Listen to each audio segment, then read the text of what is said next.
읽어가면서 하십시다.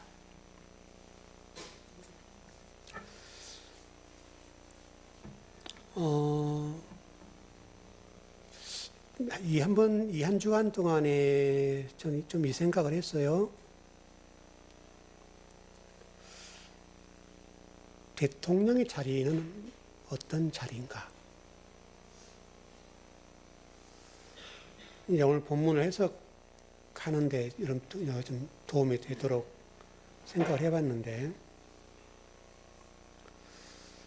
대통령의 자리는 때로는 국민들로부터 욕도 먹을 수 있어야 한다. 그러니까 항상 칭찬만 들을 수는 없잖아요. 또 그리고 대통령의 자리는 국민 개개인들이 스스로 문제를 풀어나갈 수 있도록 해야 하는 자리이기도 하다.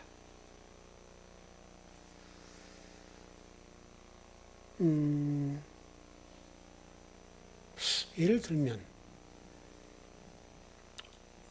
그게 좋은 정책이니 나쁜 정책인지는 좀 놔두더라도, 청년들의 일자리 문제를 하나 보자고요. 청년들이 많이 직업이 노온다고 한다 하면, 노는 청년들에게 일정 부분 돈을 지급한다고 합시다. 예를 들어서. 그러면 청년들 입장에서는 도움이 되겠죠. 일자리가 없어서 힘든데 정부의 지원을 해주면 좋죠.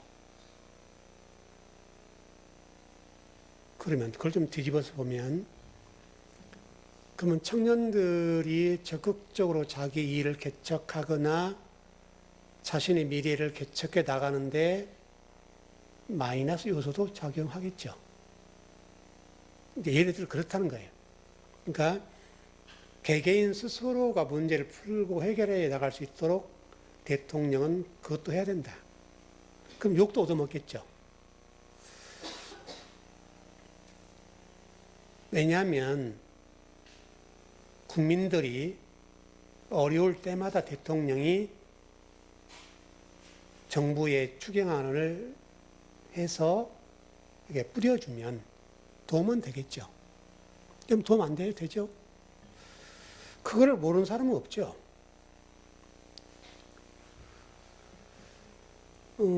지금 원유 수급 문제가 심각하고 원자재 수급 문제가 심각하죠. 또 수출 문제도 심각하죠.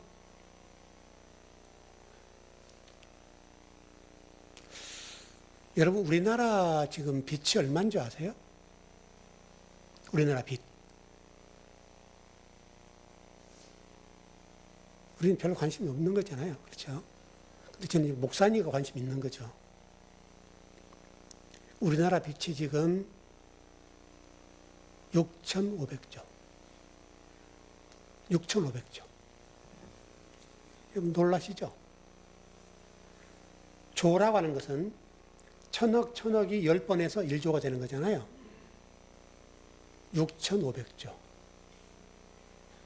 그러니까 근래 1년 동안에 10%가 증가했어요. 그러니까 10%면 650조가 증가했단 말이거든요.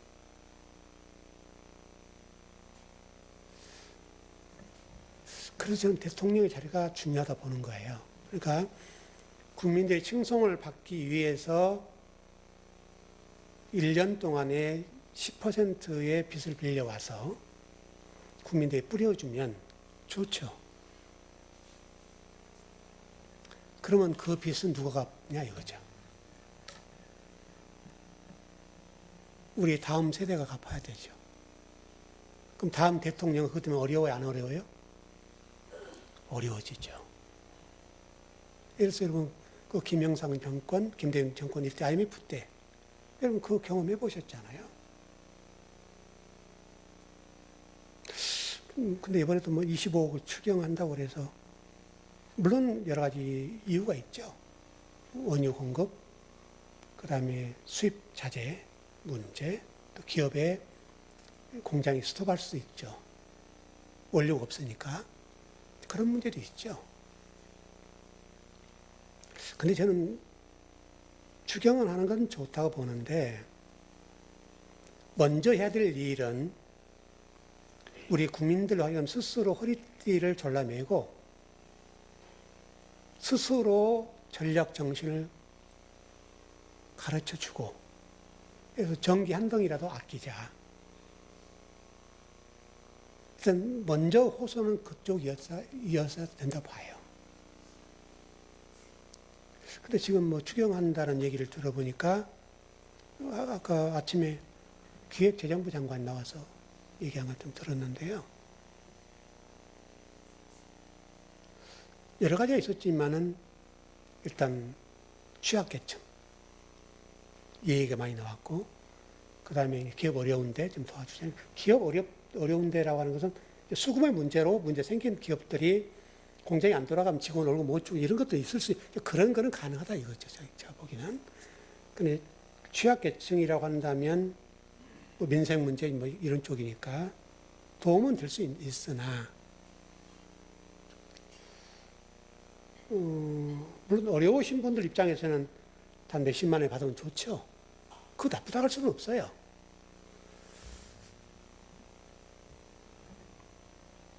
근데 그러면 또 25조 원이라는 게 뭐 그분 얘기로는 빚이 아니라고 얘기하던데, 빚이 아니라고 하나 빚으로 갚으면 될 거 아니에요. 6,500조니까. 그렇게 되면 되는 거니까. 그러니까 저는 그것을 결국 빚으로 본 거예요. 6,500조의 빚 가운데 25조를 갚으면 될 거 아니에요. 돈이 남아 돈다면. 대통령의 자리라고 하는 것은 무거운 자리고 항상 칭찬만 받을 수는 없죠.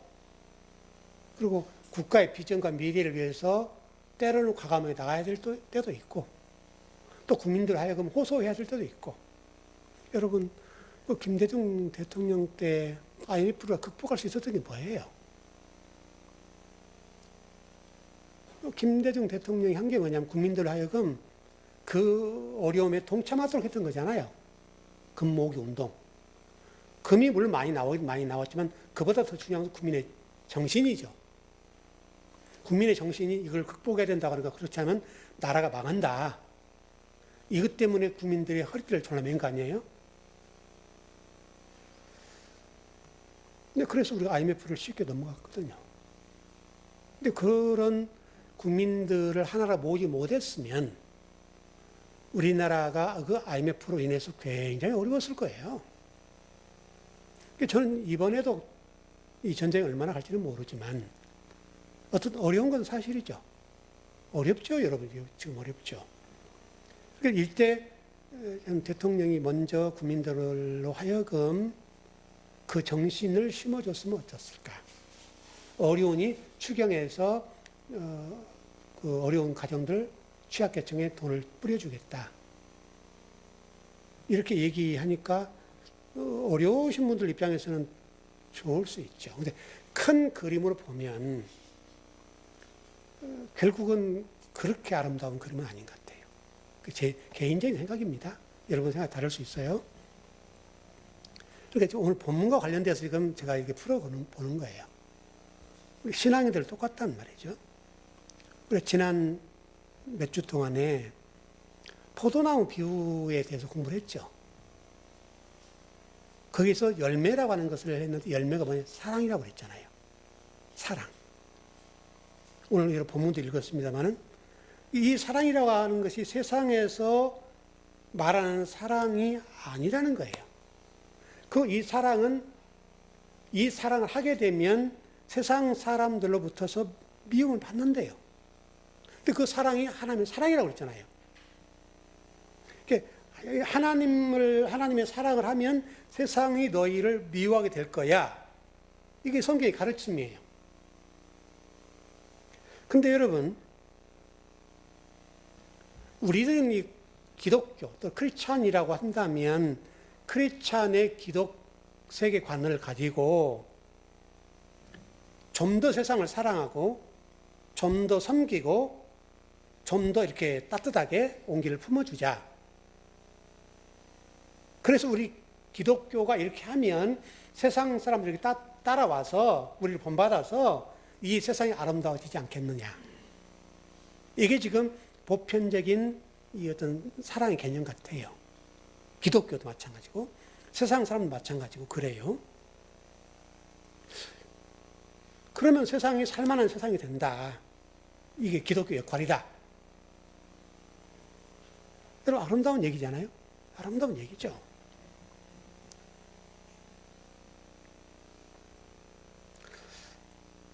그러면 그렇게 한다면 세상 사람들의 교회나 크리스찬들 미워할까요? 잘한다고 칭송하지. 그러니까 잘 생각해 보면 우리가 뭔가 이 기독교라고 하는 세계관이 세상 속에서 우리가 그동안에 교회가 했던 그 섬김의 정신, 섬김의 일들이 성경과 약간 좀 맞지 않는 사랑으로 맞지 않냐. 여러분 그게 나쁘다는 의미가 아니라 성경이 말하는 사랑이라고 하는 것은 미움 받는다고 했잖아요. 이 사랑을 하면 세상 사람은 너희를 미워할 거야. 근데 우리가 가지고 있는 세계관, 기독교 세계관은 세상 사람들로 하여금 기독교나 교회를 좋은 종교단체, 이렇게 사랑이라고 하는 좀 미움과는 좀 상반된 것이 아니냐 이거죠. 뭔가 이게 좀 이상하다는 거죠. 분명히 사랑하면서 세상은 미워한다 그랬잖아요, 우리를. 근데 미워한 적이 없잖아요, 그렇게 된다면. 그래서 이제 교회가 성도들에게 착하게 살고 바르게 살자. 이렇게 가는 거예요. 여러분들이 세상 속에 나가서 바르게 살고 세상 사람들을 본받도록 살아야지. 착하게 살아야지. 바르게 살아야지. 이렇게 세상 사람들의 우리들을 향해서 얘기하고 우리도 마찬가지로 기독교인이 그래야 된다라고 얘기하는 거예요. 그게 나쁘다는 의미가 아니라 성경이 말하는 정말 사랑이라고 하는 것이 그건가 이거예요. 그건가.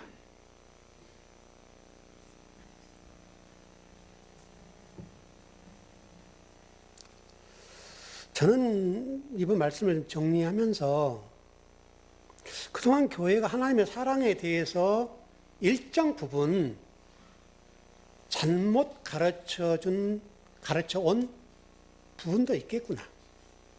또 그거를 성도와 세상 속에 심어준 게 있구나. 그 생각이 좀 들어요. 왜 그러냐면 성경은 분명하게 너희들이 세상을 이렇게 사랑하면, 성경이 말하는 사랑을 하면 세상으로 미움을 받아. 이게 성경의 가르침이거든요. 그러면 뭔가 우리가 생각했던 기독교의 세계관 속에서의 사랑이라고 하는 관점으로 우리가 그동안 펼쳤던, 행했던 그 사랑들이 성경의 본질과는 좀 동떨어진 것 아니냐. 왜냐면 박해를 안 받으니까. 미움을 안 받으니까.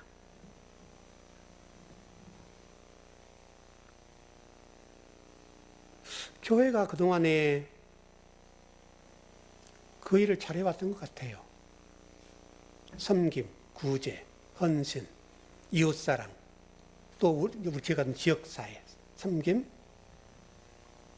그럼 그게 나쁘다는 의미는 아니죠. 우리 인류적인 입장에 보더라도 선한 영향력이죠. 나쁘진 않아요. 하지 말아야 된다 그런 말은 아니에요.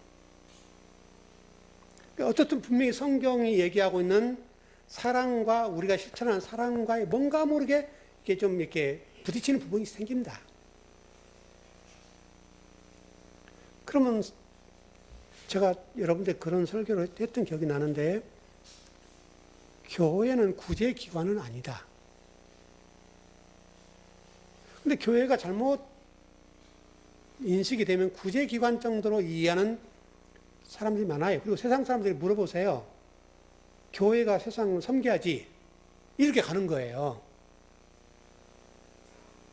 우리가 교회가 그동안 세상 사람들이 심어준 그거. 그것도 여러분 생각을 해보면 그렇게 세상 사람 생각하는 교회라는 관점을 보면 교회나 불교나 유교나 기타 다른 종교와 다를 게 뭐가 있어요?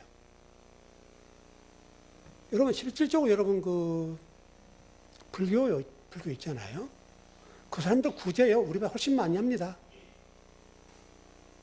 그리고 여러분 시설들 천주교회나 불교에서 굉장히 많이 하죠.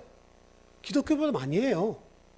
뭐 요양시설, 요양병원 이것들 여러분 그 불교에서 굉장히 많이 합니다. 잘하고요. 그리고 뭐 연말이나 이럴 때 뭐 구제할 때 보면 기독교처럼 째째하게 하지 않아요. 그 사람들은 아주 통 크게 잘해요.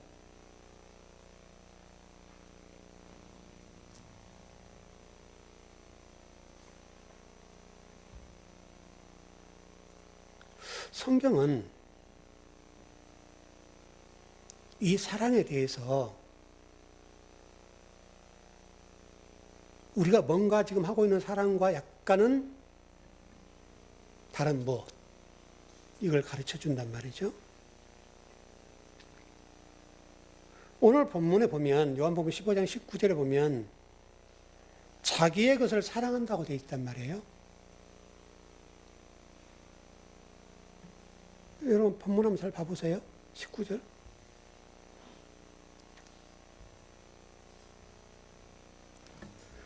너희가 세상에 속하였으면 세상이 자기의 것을 사랑할 것이나. 세상에 속했다는 전제가 뭐냐면 자기 것을 사랑한대요. 그럼 자기 것이 뭐냐 이거죠. 자기 것이. 그걸 좀 정리하면 될 것 같죠. 자기의 것을 사랑한다는 이 지금 요한복음 19장 19절에서 이 말씀은 그 대표적인 게 뭐냐면 이름이에요. 이름. 여러분 이게 창세기 11장에서 사람들이 하고 싶었던 게 뭐예요? 자기 이름 내는 거예요.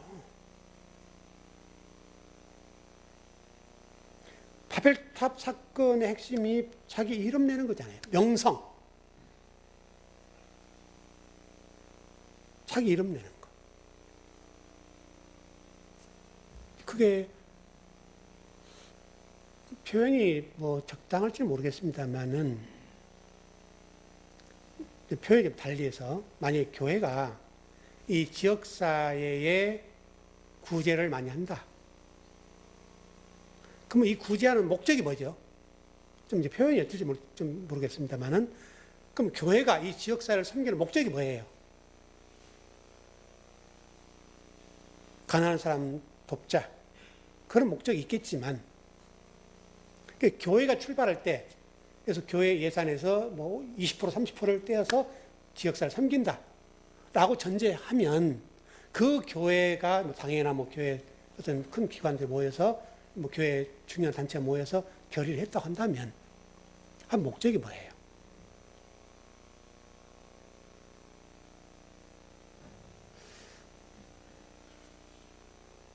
그렇게 한 목적이 순수한가? 그와 같이 구제를 하려고 하는 목적이 선한가, 순수한가? 무슨 의미 아시겠죠? 그렇게 하면 이 지역사회에서 우리 교회로 사람들이 몰려올 거야. 이게 안 깔려있냐, 이게. 이런 전제가 되어 있지 않는가? 그것과 상관없이 한다면 좀 다른 의미겠지만, 이렇게 함으로 우리 즐거운 교회라 합시다. 즐거운 교회에 많은 사람들이, 좋은 교회야. 교회 가려면 그 교회 가. 이렇게 하기 위함은 없는가? 정말 순수한 주님의 사랑으로 교회가 해야 될 일이니까 그렇게 한다면 아름다운 건데 그런 순수함이 아닌 뭔가 이게 더 입혀졌다? 교회의 부흥을 위해서 이렇게 해야 된다 라고 하면 그게 순수한 거냐 이거죠. 그럼 이제 만약 즐거운 교회가 그렇게 한다면 교회 명성이 이 지역사에 있지 않겠냐 이거죠. 자기 이름을 낸다는 의미가 그런 거 아니에요, 여러분? 그 대개 남성들, 물론 요즘 여성분들도 많이 그러시긴 하던데, 성공하고 나이가 들면 많이 정치하려고 그래요. 정치를 하더라고요, 정치를. 정치하려고 하는 이유가 뭐예요? 자기 이름 내려고 그래요, 여러분. 여러분, 대통령이나 국회의원이 되면요, 족보가 달라진대요. 물론 여기 족보가 그게 의미가 없습니다만은 그 족보에 대통령 누구 딱 올라 이게 달라진대요. 가문이 달라진 가문이. 근데 성경은요, 뭐라고 얘기하는가 하면,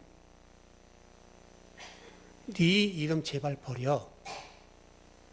이름을 하나님이 바꿔버리잖아요, 우리는요. 그렇죠? 새 이름. 너는 성도야. 너는 새 예루살렘 성전이야. 신부야. 이름 다 바뀌는 거죠. 그것이 너에게 영생이다. 여러분, 아브라함, 야곱, 이스라엘 다 바뀐다고요. 다 바뀌어요. 왜 성경은 이름을 바꾸냐는 거예요. 네 이름을 버리라는 거잖아요. 버리라는 거잖아요. 버려야 영생이야. 근데 세상은요, 자기 이름을 내려고 해요. 자기 이름을 사랑해요.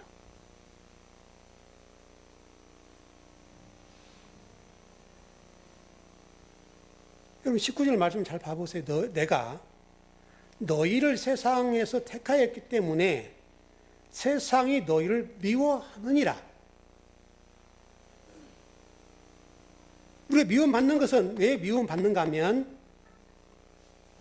주님의 선택을 받았다는 거예요.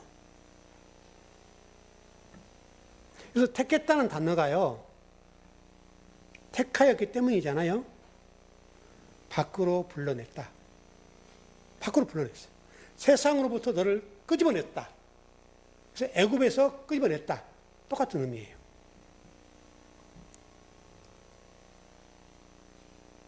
왜냐하면 제자란 또 하나님 말씀들인 사람들은 세상에 속한 자가 아니잖아요. 우리 세상에 살고 있지만 우리는 세상에 속한 자가 아니라는 거예요, 이게.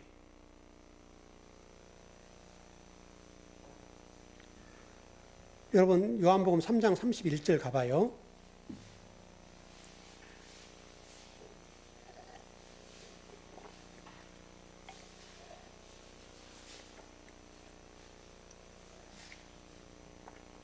요한복음 3장 31절.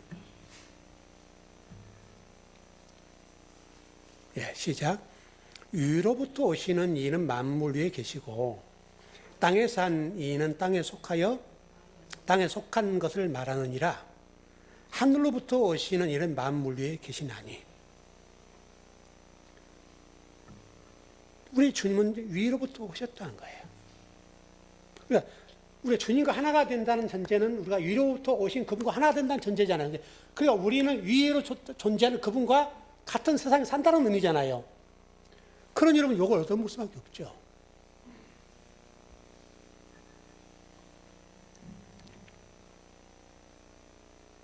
하나님께서 저와 여러분을 왜 이 세상으로부터 불러내셨을까? 성경은 그 부분에 대해서 세상 사람들이 걸어가는 그 길 위에 있게 함이 아니다. 하늘에 속한 자인 것처럼 살기 위함이다. 이게 성경의 전제잖아요. 그리고 그것을 진리에 속한 자, 진리가 된 자. 여러분, 진리에 속한 자의 삶이라고 하는 녹록하냔 말이죠. 녹록하지 않아요. 그래서 성경은 그렇게 사는 사람들에게는 박해가 따른다. 이렇게 돼 있어요.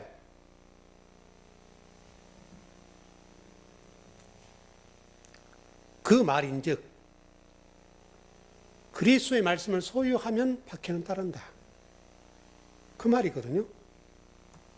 그러니까 우리를 주님이 불러내심, 택하심이라고 하는 것들은 우리가 호의호식하고 다른 사람들이 칭송받는 그런 자리가 아니라는 거예요.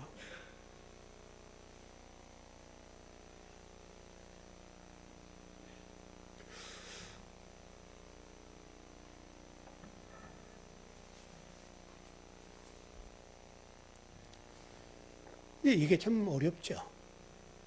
진리에 속했으면 태평성들 이루고 뭐 꿈만 꾸도 생각만 잘 돼야 되는데 그게 아닌 거예요. 그 예전에 우리 교회가 믿음 좋으면 뭐 하나님 복을 많이 받는다 이런 개념이었잖아요, 여러분. 그럼 정말 신앙이 좋은 사람들 가운데 어렵게 사는 분 계시는데 그분들 입장에 보면 속 터질 일이에요. 그러면 난 하나님 사랑을 못 받나? 이제 이런 자괴감이 막 들을 때가 많았단 말이죠. 설명을 못 해줘요, 여기에 대해서.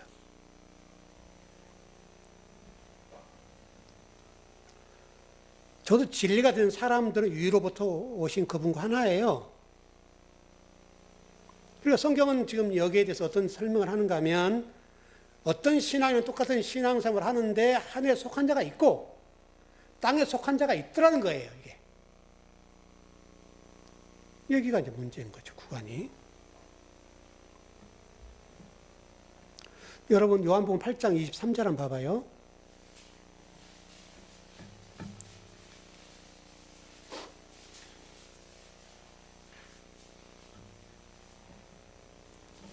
요한복음 8장 23절.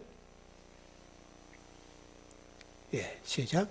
예수께서 이르시되 너희는 아래에서 났고 나는 위에서 났으며 너희는 이 세상에 속하였고 나는 이 세상에 속하지 아니하였느니라. 아래에 속한 자 위에 속한 자, 창세기 1장 때부터 공부한 거잖아요, 여러분. 윗물 아랫물.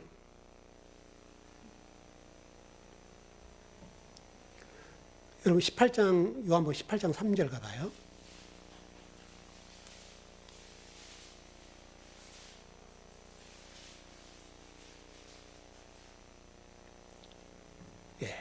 시작.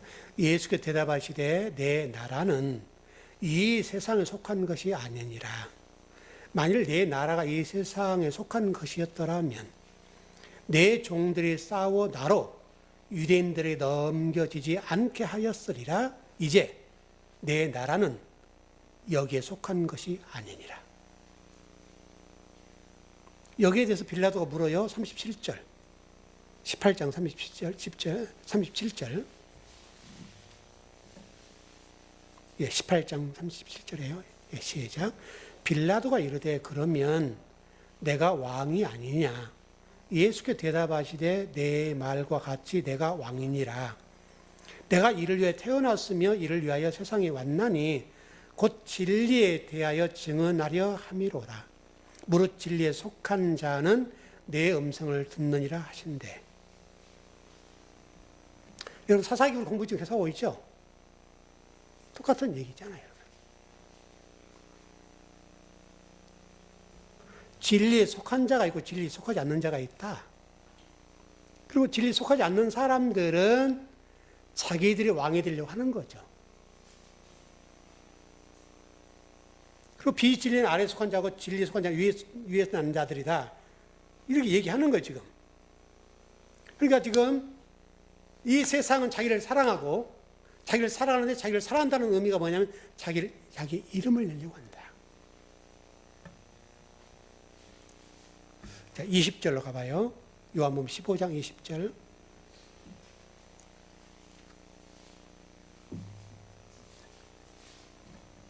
예, 시작. 내가 너희에게 종이 주인보다 더 크지 못하다 한 말을 기억하라. 사람들이 나를 박해했은즉 너희도 박해할 것이요 내 말을 지켰은즉 너희 말도 지킬 것이라.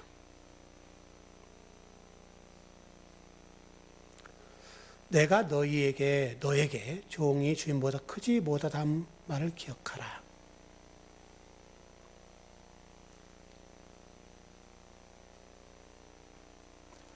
13장 16절 보면 이렇게 되어 있네요. 내가 진실로 너에게 이르노니 종이 주인보다 크지 못하고 보냄을 받은 자가 보낸 자보다 크지 못하다. 14장도 똑같이 그런 말씀이 있어요. 요한복음 14장도. 요한복음의 한결같은 진술은 보낸 자가 있고 보냄 받은 자가 있다. 요 개념이에요. 같은 메시지죠. 마찬가지로 예수님께서 제자들을 보냈죠. 전번에 섬긴다는 개념도 제가 설명을 좀 드린 기억이 있는데, 섬긴다는 그 의미에서 우리 신앙의 질적 수준을 판가름하죠. 그래서 주의 종, 또 성도를 종, 이렇게도 하기도 하고 그러는데, 적어도 저와 여러분들은 종 개념의 신앙생활을 하면 안 돼요. 종. 무슨 의미인지 아시죠? 하나님의 자녀로서 신앙생활을 하셔야 된다고요. 둘로서라는 단어, 또 종이라는 개념들은 묶이는데 예수님에 묶여 있으면 종신앙이 아니죠. 예수님이 안 묶여 있으면 종신앙이 돼버려요. 이게 두오라는 단어에서 온 건데요. 주인에게 속한 자란 말이거든요. 그러니까 주인이 누구냐의 문제예요. 그 주인이 만일에 노예상과 같은 사람들, 그런 주인이면 이건 종이에요, 종. 노예예요, 노예.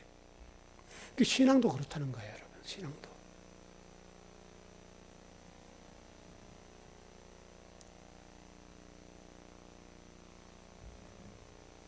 여러분 마태복음 10장 23절 25절을 가보십시다.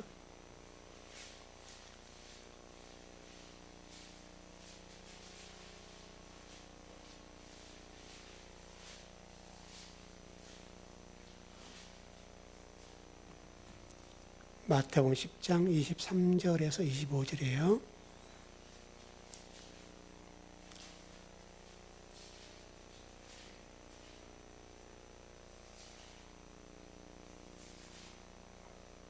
시작.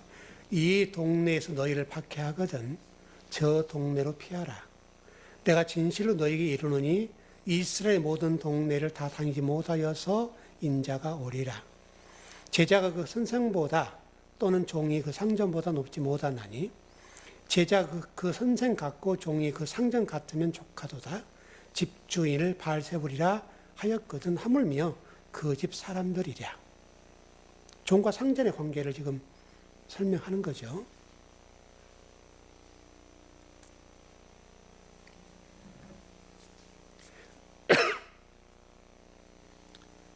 (15장 20절에) 요한복음 15장 20절에 보면 그런 말 있죠. 너희가 내 말을 지키면 너희 말도 지키리라.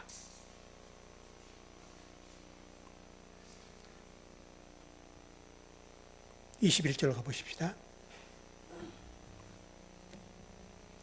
시작. 그러나 사람들이 내 이름으로 말미암아 이 모든 일을 너에게 하리니 이는 나를 보내신 이를 알지 못함이라.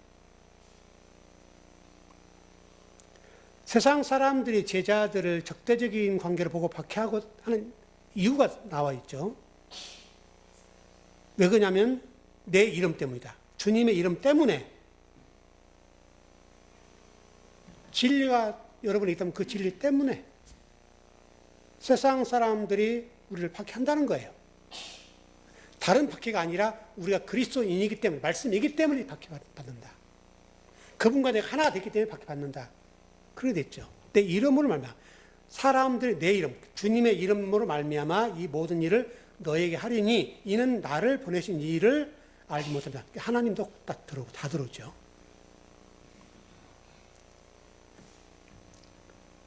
그런데 마가복음 13장 13절을 가봐요.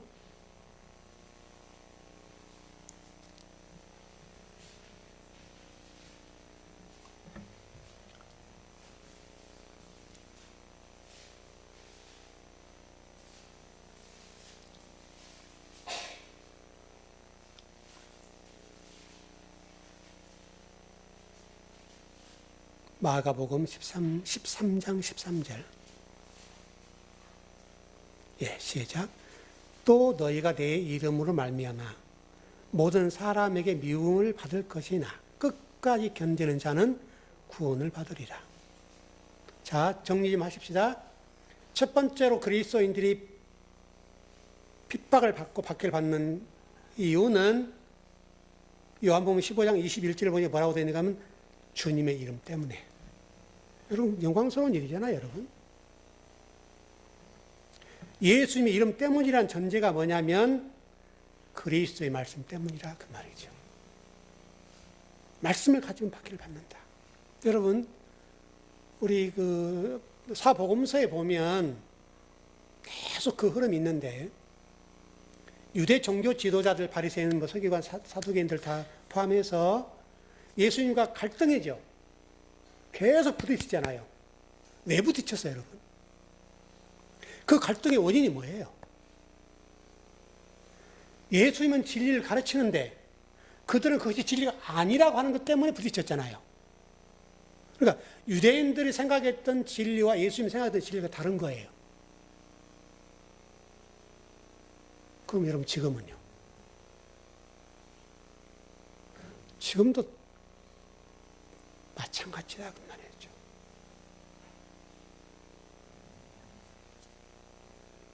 결국 예수님을 신성 모독죄로 몰아서 십자가에 못 박았지 않습니까?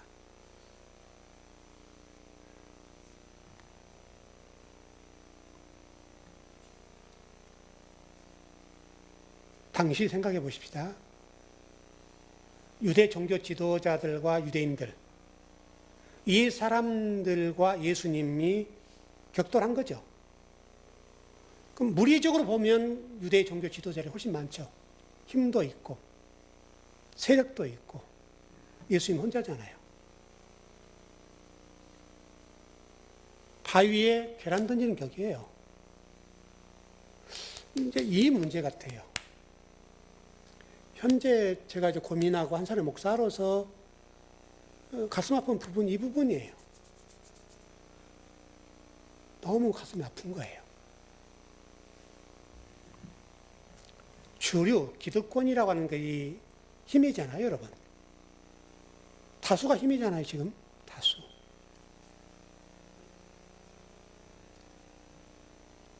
그럼 다수는 참인가? 이 질문이 있죠. 다수는 무조건 참인가? 진리인가? 근데 이 다수가 잘못된 진리를 가지고 있다면 어떻게 될 것인가? 예수님 당시 지금 그 문제를 가지고 예수님과 치열하게 싸웠잖아요, 논쟁하고. 너희들이 가지고 있는 진리라고 하는 것은 참이 아니야. 예수님이 말씀하신 그 한마디잖아요. 그 내가 너희에게 전한 게 참이야. 이걸 받아들여. 그러니까 유대인들이 얘기하기 무슨 소리 하는 거야? 우리는 구약 시대의 선민이고 하나님의 말씀을 받았어. 그것과 대항하는 거잖아요. 두 싸움이잖아요. 현실 우리 기독교로 들어와서 보면 현실 기독교는 다를 수 있는가? 많은 무리라고 하는 것이 주류를 이루어서 이게 참이라고 이게 진리라고 얘기하고 있다 이거죠.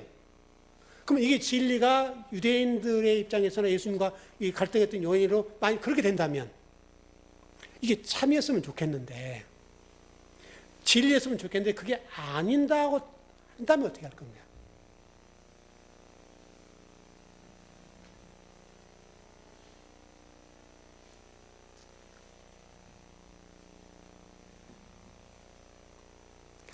어떤 제가 성경을 공부해 본 좀 입장에서 보면 구약 시대부터 지금까지 성경 역사의 어떤 역사가 흘러내려온 과정을 보면 진리라고 하는 것은 그렇게 환영받지 못했어요. 변방에 있었다, 변방에. 실질적으로 성경 역사를 구약 시대 보세요. 셈적으로부터 시작됐던 그 모든 것들이 올 때, 우리까지 전달될 때까지 그 과정을 보면 명맥이 끊기지 않을 정도로 왔어요. 그 남은 자 사상이라는 게 신학에서는 남은 자 사상이 있게 된 그 배경이 뭐냐면 하나님이 그 극소수의 무리들을 숨겨놓으세요. 그걸 가지고 이렇게 오세요. 이게 역사의 아이러니란 말이죠. 진리고 참이고 그거를 믿는 사람들인데 그 무리가 문제가 되는 거예요.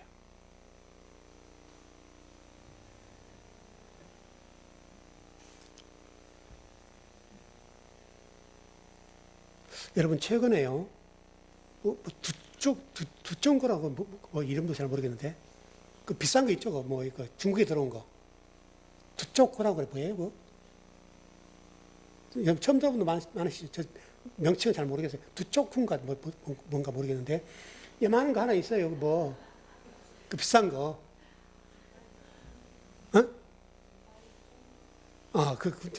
젊은이가 확실히 좋네. 거기 어디서 들어온지 아세요?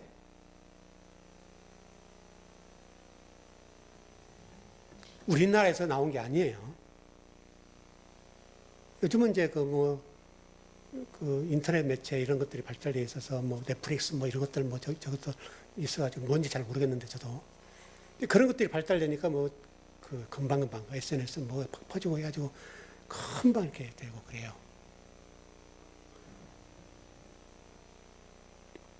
한식 문화가 세계를 선도했다고 한참 자랑했는데요. 지금 갑자기요. 그게 밀려 들어와가지고 그냥 우리나라의 유행을 바꿔버렸어요.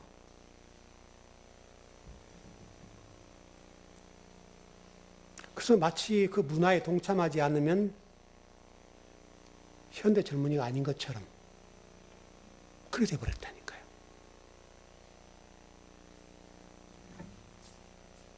이게 다수의 문화라고 하는 것, 다수라고 하는 것이 참이었으면 좋겠죠.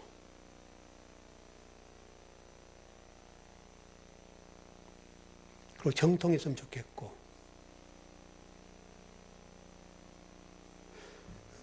그런데 성경은 거기에 대해서 너희가 내 이름 때문에 너희가 박해를 받게 될 거야.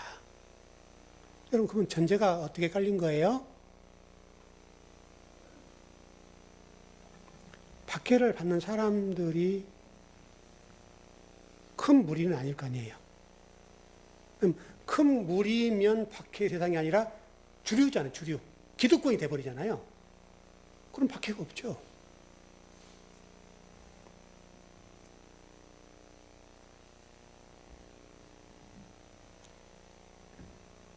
그리고요, 결론 정리하는 거예요. 박해받는 첫 번째 이유는 주님의 이름 때문에, 주님 말씀 때문에 박해를 받을 거다. 두 번째는 나를 보내신 이를 알지 못하기 때문이다. 예수님 누가 보내셨죠? 하나님을 모른다는 말이죠. 하나님이 예수 그리스도를 보내셨죠. 그럼 예수님을 모른다는 얘기는 누구를 모른다는 얘기예요? 하나님을 모른다는 얘기인데 그럼 유대인들은 하나님을 안다고 얘기하잖아요. 여러분 지금 이스라엘과 중동 이란과 싸움이에요. 여기도 무슨 싸움이에요? 크게 보면 하나님과 하나님 싸움이에요. 그래 안 그래요? 유대인들이 믿는 하나님과 알라를 믿는 하나님과 싸움이에요. 실질적으로는 신정 정치이니까 하나님과 하나님이 싸워요. 우리 한국 교회는 기독교와 그리스도와 예수님 싸우고 그렇지 않습니까, 여러분?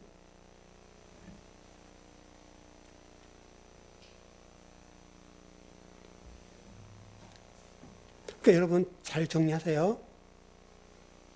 성도들이 박해받는 이유는 진리 때문에 박해받는다.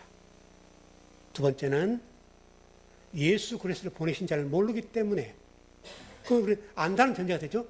그분을 알기 때문에 박해받는다. 박해를 받을 수밖에 없다. 22절에 부연 설명을 하고 있습니다. 22절, 요한복음 15장 22절. 네, 시작. 내가 와서 그들에게 말하지 아니하였더라면 죄가 없으려니와 지금은 그 죄를 핑계할 수 없느니라. 이해되셨죠? 설명할 필요 없죠? 죄라고 하는 것은 관역에서 벗어났단 말이죠. 그 말인데, 그 말은 즉 어떤 말이냐면 그리스도를 믿지 않는 관역이 뭐예요? 관역이 뭐예요? 그리스도 하나님이잖아요. 하나님으로부터 벗어난 게 죄고 그리스도로부터 벗어난 게 죄예요. 죄가 여러분 간단한 거예요. 그리스도로 말씀으로 하나님으로부터 벗어나면 그게 죄예요. 왜? 관역을 벗어났다는 것이 원문적 해석이잖아요. 이게 관역이 뭐냐 이거예요, 관역이. 하나님, 그리스도, 말씀. 그걸 벗어난 게 죄예요, 죄.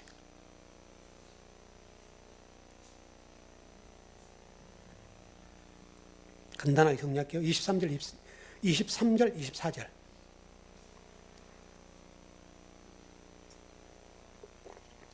시작. 나를 미워하는 자는 또 내 아버지를 미워하느니라. 내가 아무도 못할 일을 그들 중에서 하지 아니하였더라면 그들에게 죄가 없으려니와 지금은 그들이 나와 내 아버지를 보았고 또 미워하였도다. 말씀 핵심은 하나님 아버지께서는 누구를 통해서 일하신다? 그리스도 아들을 통해서 일하신다. 근데 그 아들을 모르면, 그 아들을 미워하면 아버지를 모르는 거다. 그 말이죠. 여러분, 아들을 미워하면 아버지 미워하는 거잖아요. 그리스도를 분명히 보았는데 못 봤어요. 그러면 아버지를 못 본 거예요. 그렇게 지금 정리가 되네요. 25절. 시작. 그러나 이는 그들의 율법에 기록된 바 그들이 이유 없이 나를 미워했다는 말을 응하게 하려 함이라. 이게 시편에서 나온 말씀인데요. 35편 19절. 시편 35편 19절의 말씀을 인용한 거예요.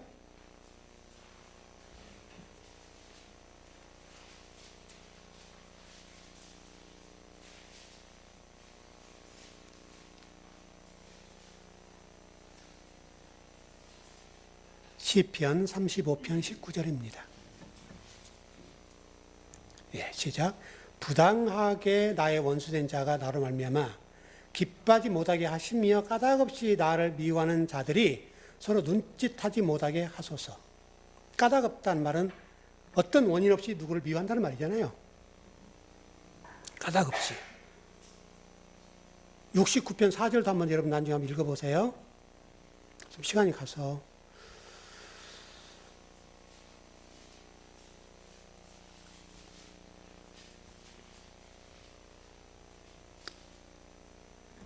유대인들의 입장에 보면 그리스도를 알지 못하게 된 결정적인 원인이 뭐냐면 율법이에요.